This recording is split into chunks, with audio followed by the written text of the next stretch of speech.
Indicators काम तभी करेंगे जब स्ट्रक्चर के फेवर में आप पोजीशन बना रहे हो। ट्रेंड के अगेंस्ट में कुछ भी जाओगे नहीं होगा। हायर हाई मतलब जो भी सबसे हाईएस्ट रेजिस्टेंस होगा उसके बाद जब ब्रेकआउट होगा तो मैं इसमें एंट्री बनाने का ट्राई करूंगा। उस जोन में मेरे को कुछ भी नहीं करना। ओके, नो ट्रेड जोन रहेगा। इसमें कहीं पे एक बार भी फेल नहीं हो रहा है। यहाँ पे भी देखोगे तो ब्रेकआउट के बाद फिर ये थोड़ा सा कंसंट्रेट किया बट गया ऊपर ही है। एम लेवल को क्या किया, पुल बैक किया एंड देन ऊपर, और अभी भी देखोगे तो ब्रेकआउट देके ऊपर ही जा रहा है। ऐसा क्या है इसमें? अब यहाँ पे एक मान लो हैमर बना, ठीक है, तो आप ये हैमर को देख कर ट्रेड ले सकते हो। लेकिन वहीं पे अगर प्राइस नीचे आ रहा है, नीचे आ रहा है, नीचे आ रहा है, नीचे आ रहा है, और यहाँ पे इस बॉटम पे एक हैमर बना, इसका क्या मतलब होगा?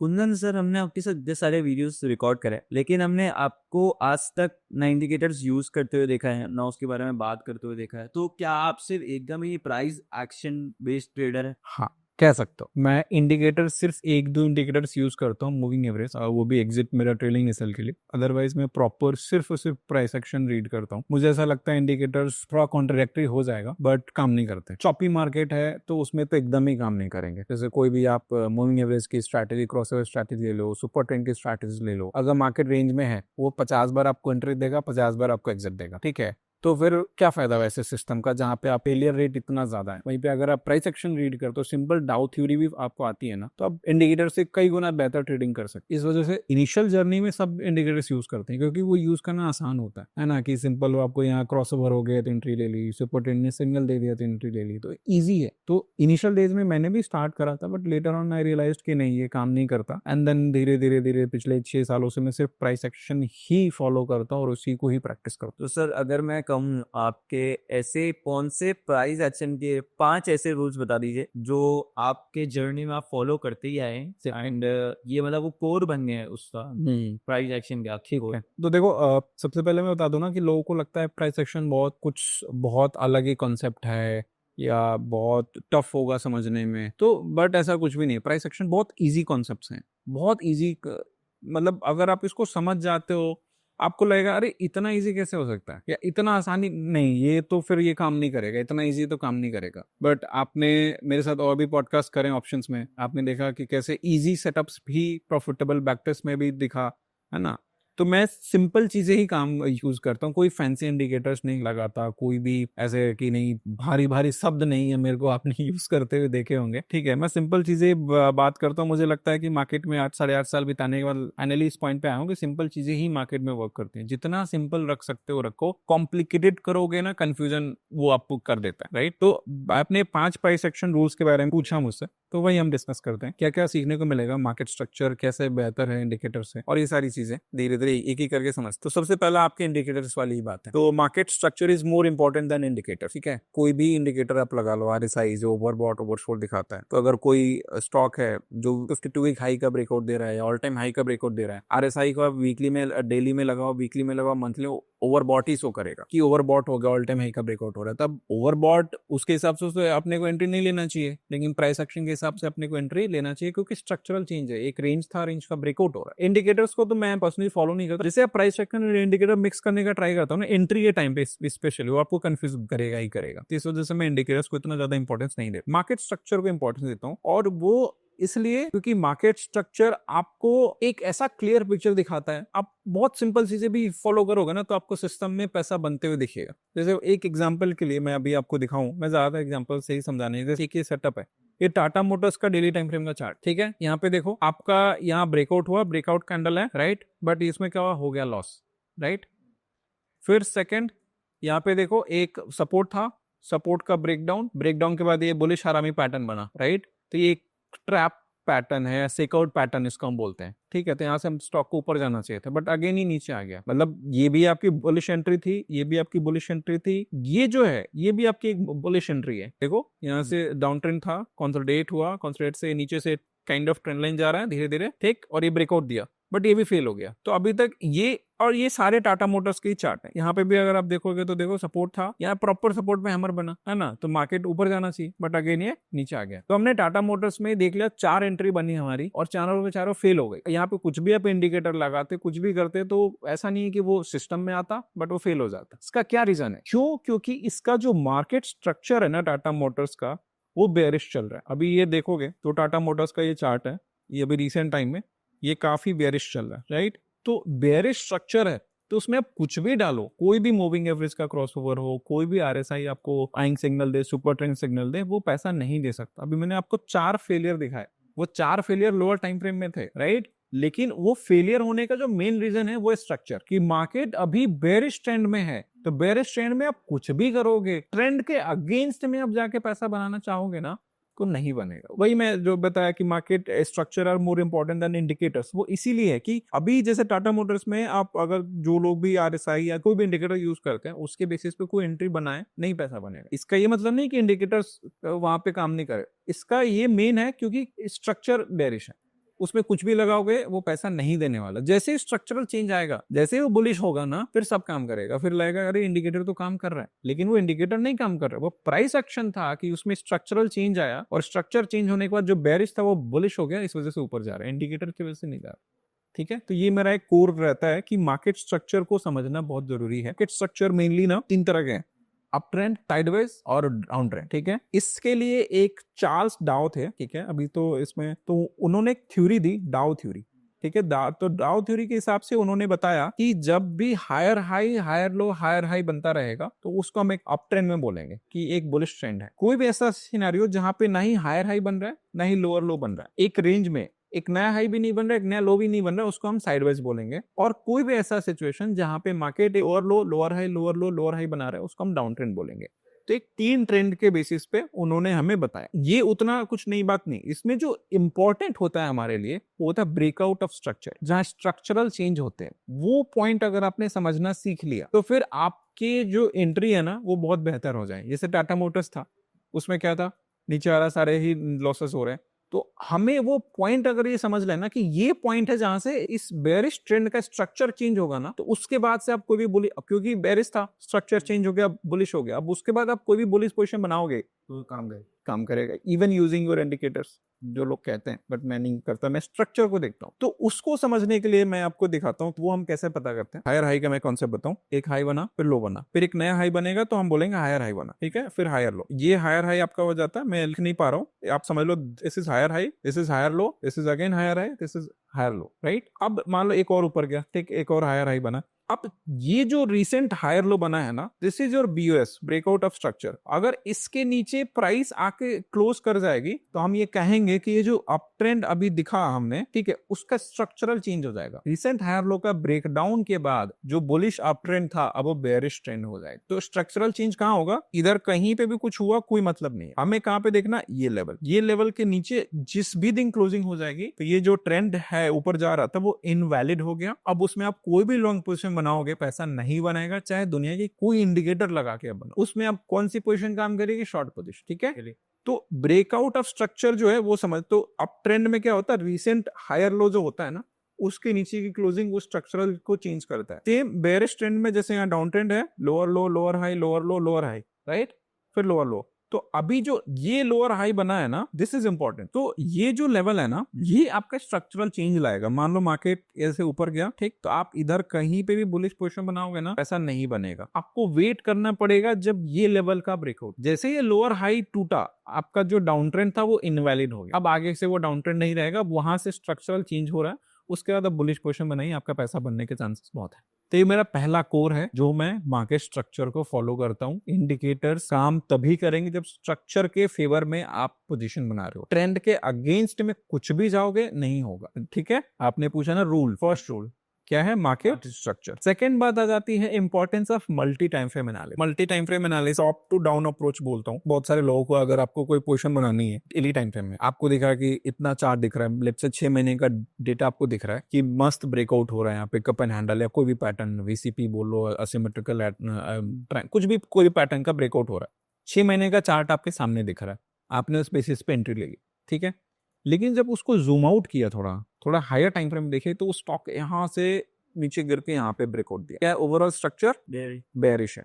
अब यहाँ पे बात स्ट्रक्चर की हो रही है, लेकिन आपने स्ट्रक्चर देखा ही नहीं, आपने ध्यान नहीं दिया, आपने सिंपल डेली टाइम फ्रेम में चार्ट पैटर्न दिखा या कुछ भी आपको ट्रेड दिखा, आपने ट्रेड एंट्री ली। वैसे नहीं, आप कोई कोई भी चार्ट आपकी स्क्रीन पे आ रहा है सामने, पहले मंथली टाइम फ्रेम में देखो। मंथली टाइम फ्रेम में देखो कि स्ट्रक्चर कैसा है उसका, हायर हाई हायर लो बन रहा है यानी अप ट्रेंड है, यानी उसमें मैं बुलिश पोजीशन बनाऊंगा। लोअर लो लोअर हाई बन रहा है यानी डाउन ट्रेंड है, उसमें मैं शॉर्ट पोजीशन बनाऊंगा। साइडवेज में है, मैं कुछ भी नहीं करूंगा, मैं लेवल मार्क कर लूंगा, अलर्ट लगा दूंगा, जो भी हायर हाई मतलब जो भी सबसे हाईएस्ट रेजिस्टेंस होगा उसके बाद जब ब्रेकआउट होगा तो मैं उसमें एंट्री बनाने का ट्राई करूंगा। उस जोन में मेरे को कुछ भी नहीं करना, नो ट्रेड जोन रहेगा।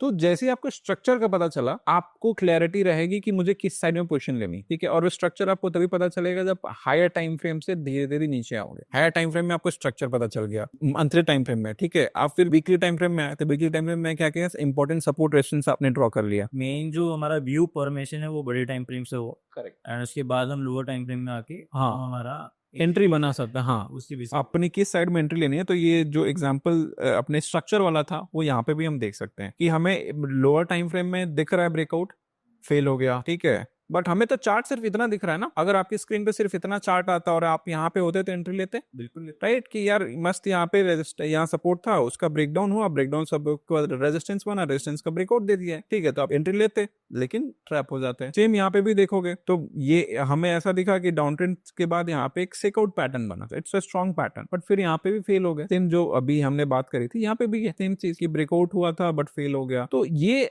हमें सिर्फ अगर इतने चार्ट को देखें तो हम कंफ्यूज रहेंगे, यार क्यों फेल हो जा रहा है बार बार। अभी वीडियो में आगे बढ़ने से पहले मैं आपसे एक बात कहना चाहता हूँ कि अगर आप एक स्विंग ट्रेडर हो तो आपको फेक आउट, सेक आउट, ट्रैपिंग, ऐसे बहुत सारे इश्यूज आते होंगे, और एक प्रॉपर सिस्टम ना होने की वजह से आप प्रॉफिटेबल ट्रेडिंग नहीं कर पा रहे हो। तो अगर आपको ये मेरे कॉन्सेप्ट्स अच्छे लग रहे हैं और सही से समझ में आ रहे हैं, तो मैंने अपसर्स के साथ मिलकर एक 4 घंटे का स्विंग ट्रेडिंग कोर्स बनाया हुआ है, जहां पे ऐसे बहुत सारे कॉन्सेप्ट्स, मेरी personal multi year breakout strategy का प्रॉपर सिस्टम बनाया हुआ है, entry, exit, trailing stop loss, stock selection, scanners, सब कुछ दिया हुआ है। उस कोर्स का लिंक आपको डिस्क्रिप्शन बॉक्स में मिल जाएगा, आप वहां जाके एनरोल करके आप वो सारे कॉन्सेप्ट सीख सकते हैं और एक बेहतर ट्रेडर बन सकते हैं। चलो अभी फिर से इस वीडियो में कंटिन्यू करते हैं। टाटा मोटर्स में 4 एंट्री बनी और चारों के चारों फेल हो गए, ऐसा कैसे हो सकता है, राइट। तो क्योंकि हम हायर टाइम फ्रेम को देख ही नहीं रहे, हम ओवरऑल व्यू बना नहीं पा रहे हैं कि वो अभी वो किस ट्रेंड में चल रहा है।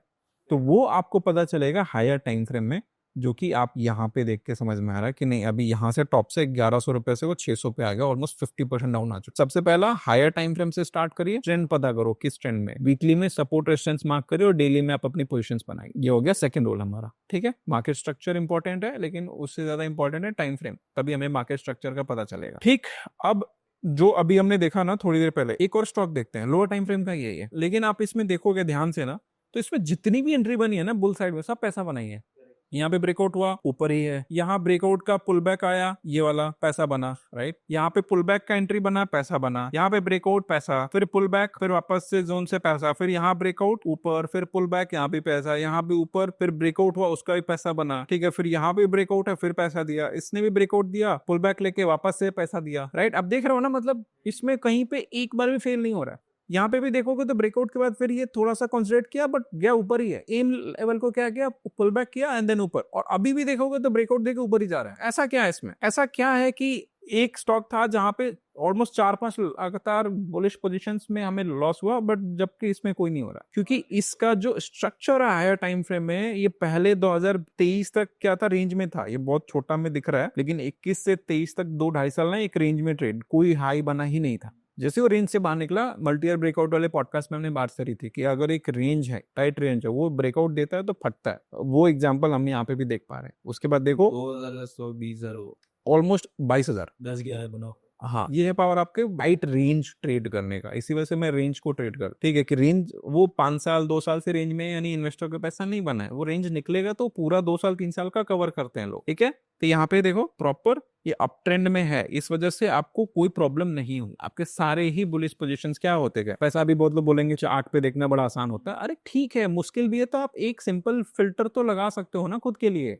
कि मेरे को बुलिश पोजीशन बनानी, बट स्ट्रक्चर वाइज जो बुलिश होगा उसमें बनानी है, सिंपल। और फ्यूचर का डिसीजन भी पास के चार्ट में ही हाँ, तो आप ये एक फिल्टर लगा लो ना, आपको एटलीस्ट ये तो रहेगा कि बेरिश ट्रेंड में आप बुलिश नहीं ले रहे हो। को लोग कमेंट कर देते हैं, अरे पीछे का चार्ट देख के कोई भी बोलता है, अरे भाई फ्यूचर के चार्ट में भी आप एक फिल्टर लगा के देखो, आपकी एक्यूरेसी इंप्रूव होगी, ठीक है।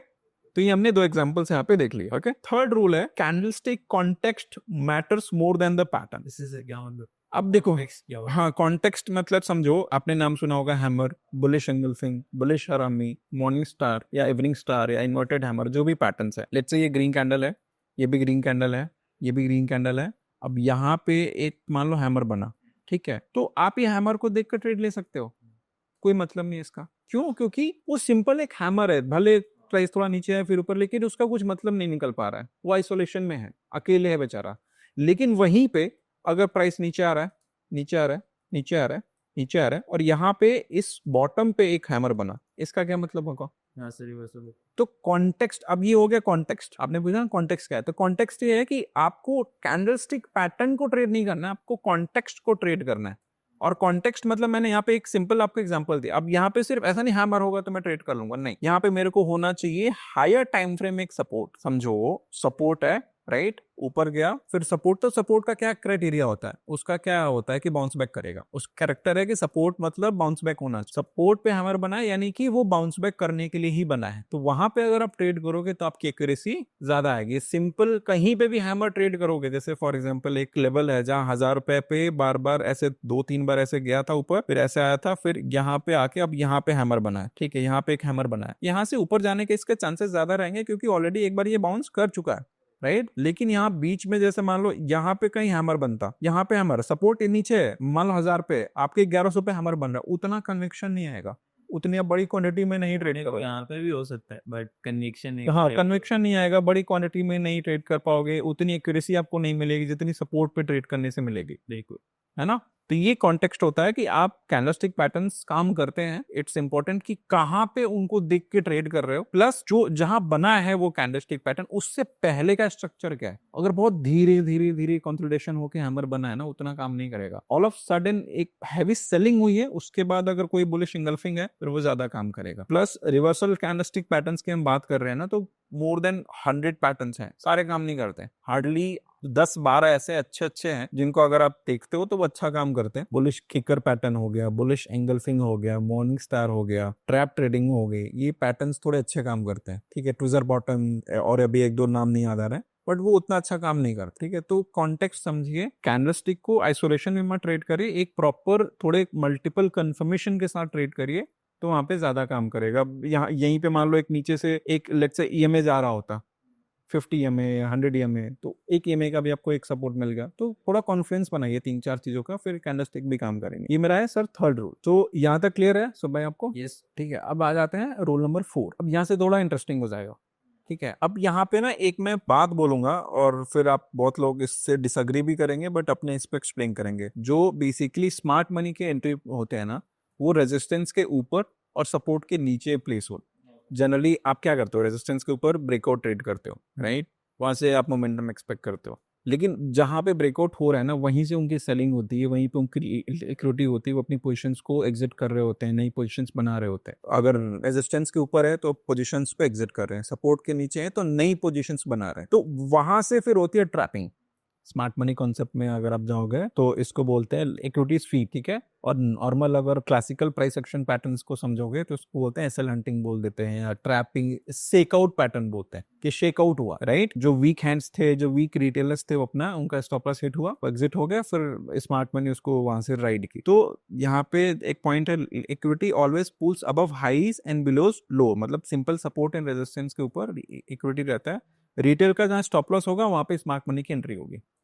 Fake breakouts are liquidity grabs before real moves. जो फेक ब्रेकआउट है ना, आपको लगा कि ऐसे रेजिस्टेंस का ब्रेकआउट हो गया, रेजिस्टेंस था उसका ब्रेकआउट हो गया, तो आपको लगा फेक ब्रेकआउट है, बट जबकि वो स्मार्ट मनी की वहां पे अपनी पोजीशंस को खाली कर रहा है। नीचे बॉटम पे उन्होंने एक्युमुलेट करा था रेजिस्टेंस का, अब बड़ी क्वांटिटी है, समझो मान लो 10 लाख क्वांटिटी उनको एग्जिट करनी है, ठीक है। पहले वो बाइंग पे धीरे धीरे एक्युमुलेशन फेज जो होता है, 4 मार्केट के फेज होते हैं, तो जो एक्युमुलेशन फेज होता है उन्होंने वहां पे पोजीशन बना ली, फिर वहां से मार्कअप फेज हुआ, अब ऊपर गया, अब उनको उतनी बड़ी क्वांटिटी बेचनी, बेचने के लिए खरीदार होना चाहिए, खरीदार कहाँ से आएगा, अब उतनी बड़ी क्वांटिटी है, तो उसके लिए वो एक ऐसी कैंडल बनाते हैं, ऐसे दिखाते हैं कि ब्रेकआउट हो गया, ठीक है। अब जैसे मैं आपको क्लासिक टाटा मोटर्स का एग्जांपल दिखा देता हूँ, ठीक है। अभी टाटा मोटर्स ही हम डिस्कस कर रहे थे, तो टाटा मोटर्स ही मैं दिखा देता हूँ आपको कि वो प्रॉपर फॉल होने से पहले, जब मार्केट गिरने से पहले, टाटा मोटर्स ने प्रॉपर एक बहुत बड़ी अप ट्रेंड रैली दिखाई थी, और उसके ये देखो ब्रेकआउट है,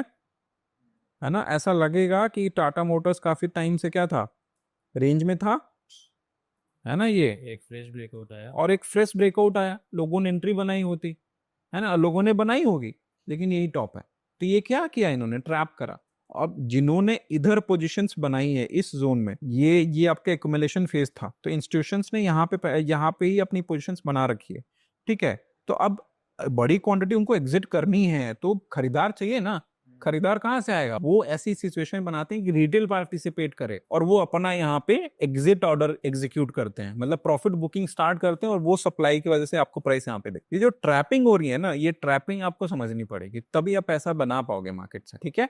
ये मैंने प्रॉपर एग्जाम्पल से मैंने क्या बोला, तो अभी भी टॉप बनने से पहले एक ब्रेकआउट होता है। पर सर देखा जाए तो अब तक जो भी हमने सीखा है उसमें पुल बैक वाला कंडीशन भी तो फुलफिल हो ही रहा है। यहाँ पे हाँ हाँ, मतलब अगर पुल बैक देख रहा हूँ मैं। हाँ ठीक है, हाँ ब्रेकआउट हुआ, पुल बैक हुआ, ठीक है, तो आपका इसमें यहाँ पे स्टॉप लॉस हिट हो गया। हाँ, बट जो लोग स्टॉप लॉस नहीं लगाते तो फिर वो ऐसा लंबा भी तो फंसता है। और एक चीज, जो आपने पुल बैक वाला बोला ना, तो मैंने एक दूसरा हमारा जो पॉडकास्ट हुआ था, तो मैंने बोला था अगर आप ब्रेकआउट ट्रेड कर लेट्स से, नहीं है। हाँ वॉल्यूम तो चलो ठीक है, एक सिंगल में वॉल्यूम वॉल्यूम अगर अभी हटा देता हूँ, जनरल ब्लू चिप में उतना वॉल्यूम आता नहीं है, बट अगर मैं ये सिंपल आपको दूं कॉन्टेक्स्ट, तो अगर मैं ब्रेकआउट कैंडल का अगर स्टॉप लॉस देखूं 14.5% का आ रहा है ना, वहीं पे अगर मैं पुल बैक एंट्री लेता, ठीक, यहाँ पे लेता और इसके नीचे में स्टॉप लॉस रखा 6.5 पर, 14.5, 6.5, 8.5% आपने सेव किया, ठीक है। इसमें सर आपकी बात सही है सर, इसमें पुल बैक एंट्री हमारी सेटिस्फाई हो रही है, बट हर चीज तो मैंने तो बोला नहीं 100% सही है।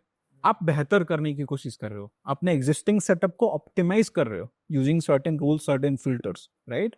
तो वो चीज हुई, तो आपका स्टॉप लॉस एटलीस्ट कम आया। तो कोई भी अगर आप टॉप देखोगे, कोई भी बॉटम देखोगे ना, तो ब्रेकआउट ब्रेकडाउन होगा, ठीक, और वो ब्रेकडाउन देख करके ही फिर वहां से मार्केट को रिवर्स करते हैं, क्योंकि उनको चाहिए नई एंट्री। अब ब्रेकडाउन के केस में क्या होता है, जैसे मैं आपको कुछ एग्जांपल्स दिखाता हूँ, यहाँ पे एक सपोर्ट था, यहाँ पे एक सपोर्ट है, अरे ये एक बड़ी रेड कैंडल बनी, ऐसा लगा कि ब्रेकडाउन हो गया। ब्रेकडाउन होगा तो क्या करोगे, आप शॉर्ट करोगे, हाँ, सेल करोगे ना, राइट। अब अगली कैंडल से 2 कैंडल ग्रीन और देखो कंप्लीट रिवर्स। तो यहाँ पे लोगों ने, इंस्टीट्यूशन ने बड़ी पोजीशन बने, अब उनको बनाने के लिए वो खरीदना चाहते हैं, तो बड़ी क्वांटिटी खरीदने के लिए बेचने वाला भी तो होना चाहिए, बेचेगा कौन, रिटेलर। और वो कब बेचेगा, जब वो पैनिक होगा, और वो पैनिक कब करेगा, देखेगा अरे यार ये बहुत स्ट्रांग सपोर्ट था, इसके नीचे ब्रेकडाउन हो गया, अभी मार्केट गिरेगा, तो आप जो भी उसके पास माल पड़ा वो खाली करेगा, वो एग्जिट करेगा, सेल करेगा, तो जो सेल करेगा उधर इंस्टीट्यूशन उसको खरीद रहा है, फिर वहीं से घुमा देगा मार्केट। तो टॉप बनने से पहले और बॉटम बनने से पहले एक breakout and breakdown most probably देखा जाता है, और उसको वो बोलते हैं कि ट्रैपिंग हो रही है, ठीक है। तो इसको समझना आपको जरूरी है, ये समझ लिया फिर आपका काफी इजी हो जाता है। मैं पहले इसको लास्ट के 3 सालों से मैं यूज कर रहा हूँ, उससे पहले क्योंकि लास्ट के 2-3 सालों में ये मैनिपुलेशन जो है ना वो बहुत बढ़ गया, पहले नहीं था, 2022 से इतना ज्यादा मैनिपुलेशन नहीं होता था, इतनी ट्रैपिंग नहीं होती थी। आज के टाइम पे तो मुझे ऐसा लगता है ट्रैपिंग पे ही मार्केट चल रहा है। अब ब्रेकआउट छोड़ के ब्रेकआउट हुआ शॉर्ट करोगे तो ज्यादा पैसा बनेगा, क्योंकि फेकआउट ज्यादा हो रहा है, ठीक है।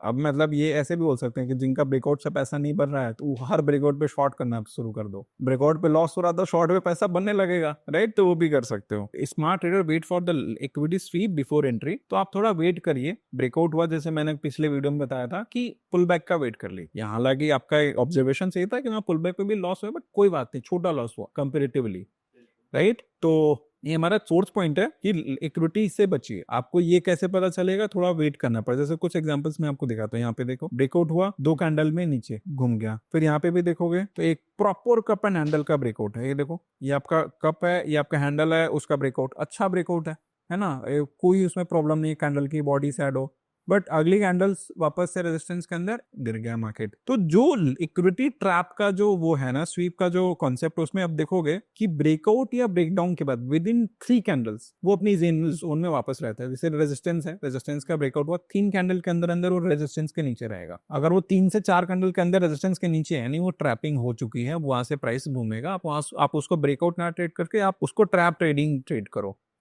ठीक है। वो स्ट्रैटेजी में हम अभी डिस्कस करेंगे। नहीं करता है तो there high chance of break. हाँ, अगर वो 2-3 कैंडल्स के अंदर में वापस से नहीं आता है, तो फिर वो धीरे धीरे पुल बैक लेकर के वो ऊपर जा सकता है। Actually as a breakout trade आप वेट करोगे नहीं, अगर सिर्फ ब्रेकआउट को वेट कर रहे हो तो ट्रेड कर रहे हो, तो आप क्या करोगे, ब्रेकआउट के तुरंत मत ले लेते, मत करो, पुल बैक पे करो, आप ये ट्रैपिंग वाले केस से बच जाओगे, ठीक है।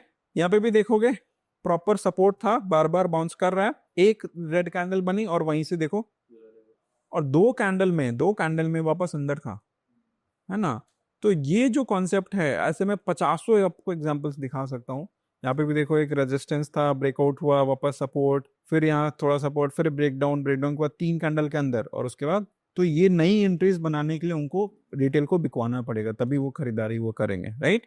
तो ये हमारे कुछ एग्जांपल्स हैं जो इक्विटी स्वीप को आप देख रहे हो कितना तेज रैली आया है, क्योंकि अब वो उनको पता है रिटेल निकल चुका है, अब हम हैं, बस भगाओ पैसा कमाओ, राइट। तो ये जो इक्विटी स्वीप है, ये हम आपको ये समझ में आ गया कि नहीं कैसे हुआ है, ये कैसे परफॉर्म कर रहा है, ब्रेकआउट करा रहे हैं, ब्रेकआउट करा के 2-3 कैंडल में वापस ले आ रहे हैं, ट्रेड कैसे करें, इसको बेनिफिट हम कैसे लें, इसका स्टॉप लॉस कहाँ रखें, इसका टारगेट की, चलो हम समझ गए कि ब्रेकआउट के बाद पुल बैक का वेट करेंगे, लेकिन पुल बैक होने से पहले ही ट्रैप हो गया तो फिर क्या करें हम, तो फिर आप उसमें एक अलग स्ट्रैटेजी यूज करिए, ट्रैप स्ट्रैटेजी, जो आज हम अभी अभी थोड़ी देर में डिस्कस करेंगे।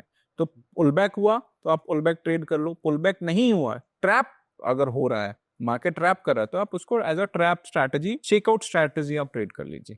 तो दोनों ही सिचुएशन के लिए आपको मैंने स्ट्रैटेजी दी थी कि अगर ब्रेकआउट के बाद विद इन 3 कैंडल्स वापस से अंदर आया, चेकआउट ट्रेड करोगे, अगर नहीं आया, ऊपर जाके 3-4-5 कैंडल में पुल बैक दे रहा था, पुल बैक ट्रेड करोगे, तो ब्रेकआउट के बाद कुछ ना कुछ तो ट्रेड करोगे, है ना। ऐसा नहीं होगा कि एक ब्रेकआउट आप ट्रैक कर रहे थे काफी टाइम से और उसका कुछ यूटिलाइजेशन नहीं हुआ, ऐसा नहीं होगा, ठीक है। तो checkout strategy, okay. So a checkout is a false breakout below support, ठीक है, और above resistance designed to trap traders. इस तरह से इसका कॉन्सेप्ट ही है कि रिटेल ट्रेडर ना ट्रैप करना है, hit stop losses and allow smart money to accumulate positions before reversing the price को रिवर्स करने से पहले स्मार्ट मनी को एंट्री के लिए वो मिलता है मौका, राइट। पर्पस क्या होता है, स्टॉप लॉस को ट्रिगर करना, इमोशनल ट्रेडर्स को ट्रैप करना, create liquidity for smart entries. Basically smart जो इंस्टीट्यूशंस हैं उनके लिए इक्विटी बनाने के लिए ऐसी ट्रैपिंग करी जाती है, और ऐसा होता है, देखो यहाँ पे सपोर्ट लगा सबको कि ब्रेकडाउन हुआ, और फिर यहीं से बड़े प्लेयर्स आएंगे, वहां बाय करेंगे और निकल जाएगा price. Why checkout works, most retail traders place stop loss just below support और अबव रेजिस्टेंस। ये तो बहुत कॉमन है ना, ब्रेकआउट कैंडल के नीचे स्टॉप लॉस लगाना। तो लोग कहते भी हैं कि यार ऑपरेटर मेरे को मेरा स्टॉप लॉस पता है, इसको वो नहीं पता, उसको एक अबव रेंज पता है, एक रेंज पता है कि इस रेंज के बीच में सबके स्टॉप लॉसेस होंगे, उड़ाओ फिर वहां से चलेंगे। तो इसको ट्रेड करने के लिए क्या है structure of checkout, buy side में बता रहा हूँ, आइडेंटिफाई सपोर्ट जोन, ठीक है, अ क्लियर रेंज और मल्टीपल रिजेक्शन, आपको एक सपोर्ट आइडेंटिफाई करना है। फिर क्या है, fake breakdown, price breaks below support with strong red candle, strong red candle, देख बढ़िया तगड़ी रेड कैंडल जो प्रॉपर ब्रेकडाउन वाली कैंडल है, एक सपोर्ट के नीचे जो ब्रेकडाउन देगी, तो वो आपका एक बाई साइड में चेकआउट स्ट्रैटेजी का पोटेंशियल सिग्नल हो सकता है, पोटेंशियल एंट्री हो सकती है। अगर वो नीचे चली गई, ठीक है, तो कोई बात नहीं, अगर वो हल्का पुल बैक दे करके अपने को एंट्री ले देता, वहां शॉर्ट कर लेंगे, लेकिन अगर ब्रेकडाउन का 2-3 कैंडल में वापस उनके ऊपर आ गया तो चेकआउट अपने ट्रेड कर लेंगे, ठीक है। तो क्विक रिवर्सल, प्राइस री enters range in 1 to 3 candle, 1 से 3 कैंडल के अंदर अंदर अगर वो हाँ वापस से अगर आ गया, यानी वो ट्रैपिंग के लिए था, वहां पे आप पोजीशन बनाओगे, क्या करोगे, confirmation entry on close back in range और अबव चेकआउट हाई, जैसे यहाँ पे था, ये रेड कैंडल ने ब्रेकडाउन दिया, आप जैसे इसके अंदर आया, आप इसके क्लोजिंग पे एंटर कर सकते हो, या जो रेड कैंडल था उसके हाई के ऊपर जाए तो फिर आप ले सकते, वहां पे आप एंट्री करोगे, स्टॉप लॉस जो भी लो बना था रिवर्स करने से पहले उसके नीचे का आपका स्टॉप लॉस हो जाएगा, और जो टारगेट होगा वो स्विंग हाई, जैसे हायर हाई है ना, ये स्विंग हाई जो रिसेंट हाई रहेगा वो हमारा टारगेट जाएगा। और ये जो पैटर्न है सुब भाई, ये सब में काम करता है, आपको गोल्ड में काम करेगा, आपको सिल्वर में काम करेगा, आपकी निफ्टी में काम करेगा, आपके बिटकॉइन में काम करेगा। मैं दिखाता हूँ कुछ एग्जांपल्स आपको। यहाँ पे आप देखो, मैंने क्या बोला, strong red candles, right, strong red candle है, घूम गया। यहाँ पे देखो सपोर्ट, ये रेड कैंडल और अगली एक बुलिश किकर पैटर्न बना है ना, this is bullish kicker pattern, हाँ सीधा गैप में ऊपर गया, और देखो क्या मोमेंटम है, पूरा ही कॉन्टेक्स्ट चेंज है पूरा। तो लोग क्या करते हैं, शॉर्ट करते हैं, सपोर्ट टूटा तो शॉर्ट करते हैं, लेकिन ऐसा नहीं है। यहाँ पे भी देखो सपोर्ट रेजिस्टेंस था, ब्रेकआउट हुआ, ब्रेकआउट के बाद ऊपर, फिर ये थोड़ा पुल बैक, राइट, फिर ऊपर गया, और फिर वहां से वापस से ये क्या है, अभी ये सपोर्ट बना हुआ है ना, सपोर्ट के नीचे एक red candle, proper red candle, ऐसा लगा कि ब्रेकडाउन हो गया, बट प्राइस क्या किया, घूम गया, ठीक है। तो ये आपका निफ्टी का ही चार्ट था। यहाँ से आपको बिटकॉइन का 4 आवर का चार्ट है, ठीक है, आप ऊपर देख सकते हो, Bitcoin 4 hour, support support support, वापस से ब्रेकडाउन। आप ये देखो रेड कैंडल, कितनी बड़ी रेड कैंडल है, ऐसा लगेगा बिटकॉइन अब टूट ही जाएगा, लेकिन विद इन 3 कैंडल्स वापस से उस जोन में था। ये ब्लू लाइन पे आप एंट्री लेते, इसके नीचे स्टॉप लॉस लगाते, और देखो स्विंग हाई जो था, स्विंग हाई था, वही आपका स्टॉप लॉस है, वो सेम स्टॉप लॉस देके नीचे आ गए। ठीक है, एक और एग्जांपल देखते हैं। ये अगेन ये बिटवीन का 4 आवर्स का चार्ट है। यहाँ पे देखो support, right, bounce back, 2 candle के अंदर अंदर नीचे, यहाँ पे वापस से नीचे आया, लेकिन अगर इसके नीचे आप स्टॉप लॉस देखोगे हिट नहीं हुआ है ना।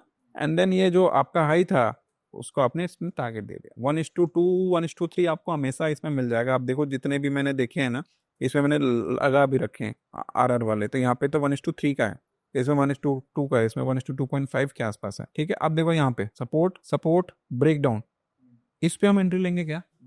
नहीं लेंगे। क्यों? क्योंकि ये पुल बैक है, बिल्कुल जोन के ऊपर जाके क्लोजिंग नहीं हुआ है। सिंपल यहाँ पे पुल बैक लिया, एक इवनिंग स्टार पैटर्न है, और इवनिंग स्टार पे हम यहाँ पे सेल करके इसके ऊपर स्टॉप लॉस जो हमारी पुल बैक स्ट्रैटेजी है वो यहाँ इंप्लीमेंट हो जाएगी। तो 3 कैंडल के अंदर जोन में आएगी, सेकआउट नहीं जोन में गई, पुल बैक दी, तो हमारे पास पुल बैक तो है ही शॉर्ट साइड में भी। ठीक है, तो ये मेरे टोटल 5 कोर पैटर्न्स थे कि आपको स्ट्रक्चर देखना है, आपको हायर टाइम फ्रेम से लोअर टाइम फ्रेम में आना है, आपको कैंडलस्टिक को आइसोलेशन में ट्रेड नहीं करना है, हाँ आपको लिक्विडिटी ग्रैप को देखना है, और 5th पॉइंट है आपको शेकआउट स्ट्रैटेजी आज के टाइम पे ज्यादा काम करे compare to normal breakout breakdown, और across all the segments, across all the like कुछ भी फॉरेक्स करो, कुछ भी कर रहे हो तो वो आपको काम करके देगा। ठीक है, अगर आप master this 5 rules you will read charts like the mindset of smart money, मेरे हिसाब से तो ये मेरे 5 कोर टूल्स थे। अब आप बताइए आपको कैसा लगा। बिल्कुल सर, मुझे तो काफ़ी इंटरेस्टिंग लगा और काफ़ी ज़्यादा एप्लीकेबल भी लगा। एंड अगर आप लोग भी देख रहे हैं तो आप लोग जो प्रे करते तो आई गेस आपको भी ये सारे इश्यूज देखने को मिलते होंगे, फेस करने को मिलते होंगे। एंड ये वीडियो के थ्रू हमारा एक जरिया था कि उन सभी प्रॉब्लम्स और इश्यूज को एड्रेस करने का। अगर आप ये 5 प्राइस एक्शन टूल्स फॉलो करते हैं तो कहीं ना कहीं आपकी ट्रेडिंग मेरे हिसाब से इम्प्रूव होगी ही होगी। आई होप आपको ये 5 प्राइस एक्शन के पॉइंट्स बहुत ही यूजफुल लगे होंगे। अगर आपको ये पॉइंट्स यूजफुल लगे तो सर के साथ हमने एक in depth multi year breakout strategy पे एक कोर्स बनाया है जहाँ पर हम मल्टी ईयर ब्रेकआउट स्टॉक्स को ट्रेड करना सीखते हैं। ये एक इन डेप्थ कोर्स है, इसका लिंक हमने डिस्क्रिप्शन में दिया हुआ है। अगर किसी को ये स्ट्रैटेजी सीखनी है तो खुद को वहाँ पे एनरोल कर सकता है और सर से ये स्ट्रैटेजी सीख सकता है। तो आई होप आपको ये वीडियो बहुत यूजफुल लगा होगा। अगर यूजफुल लगा है तो प्लीज इस वीडियो को लाइक करिए ताकि हम कई सारे ट्रेडर्स से पहुंच पाए। और इधर हम इस चैनल पे बहुत सारे ऐसे यूजफुल वीडियोस लेके आते रहते हैं, तो प्लीज इस चैनल को सब्सक्राइब कर लीजिए ताकि अगला वीडियो आप मिस ना करें। तो मिलते हैं अगले वीडियो।